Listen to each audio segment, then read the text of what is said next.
Through the years, the cake mix doctor, best-selling cookbook author Anne Byrn has taught us lots of delicious ways to spice up a basic store-bought cake mix. Well, in her latest cookbook, she's giving us recipes for some of America's best-loved made-from-scratch cakes, along with a little history lesson on each one.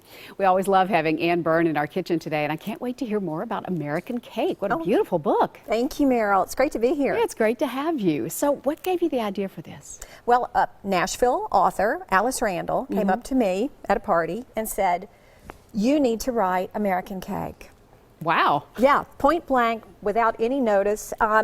And it was a thought I couldn't get out of my head because I had spent my career writing about cake, researching cake, thought I knew everything about it, but I had never thought about writing sort of chronologically the history of cake in our country. Yeah, and you started at the very beginning and learned a lot, didn't you? I did. It was a lot of research. Started with early American cakes, the gingerbread, the water cakes, the sponge cakes, the pound cakes, and then through to the cakes of today. Fun. The one we're making today is a 1930s cake. It is. It's called Lazy Daisy cake. So it maybe is not a cake that people in in Nashville or the South have heard of. It's a cake that you bake first, just a yellow sheet cake.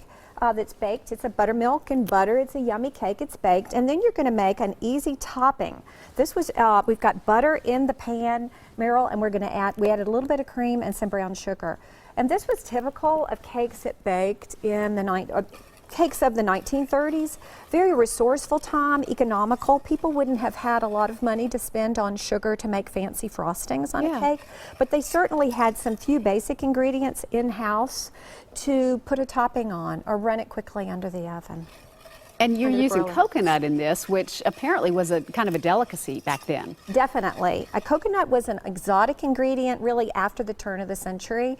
It was used in cakes like the Japanese fruit cake, of course the coconut cake, and it was easily, purchased at the supermarket, but it turned something simple like a yellow sheet cake into something very exotic. Cool. And so this would bubble, this cooks, maybe a couple of minutes in the stove, and then you're going to add your coconut, vanilla, and salt.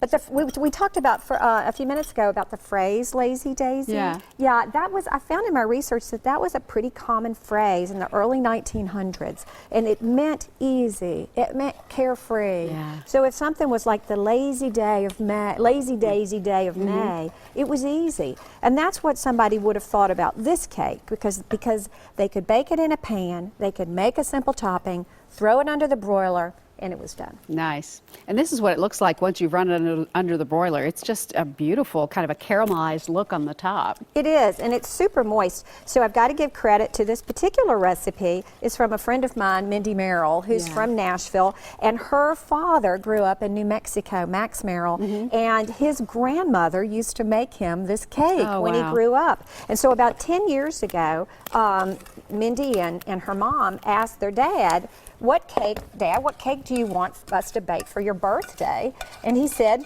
I want a Lazy Daisy cake. And there you go, Meryl. And she was sort of blown away. They went, what is a Lazy Daisy cake? Wow. They had never heard of it. So Mindy, good cook that she is, kind of took a basic Lazy Daisy recipe and, of course, added buttermilk to it to keep it moist, and then added a little extra coconut. Nice. Yeah, and so this just goes under the broiler, Meryl. This is great. Tell me about these other two before we go. Yeah, definitely. So right next to you is a pound cake, John Edgerton's pound cake. We all love John Edgerton from Nashville, writer and wonderful cook. And so what I love about his pound cake is that it has heavy cream in it. Oh, yeah. So what you get is a really beautiful texture, very moist, and it's a good keeper.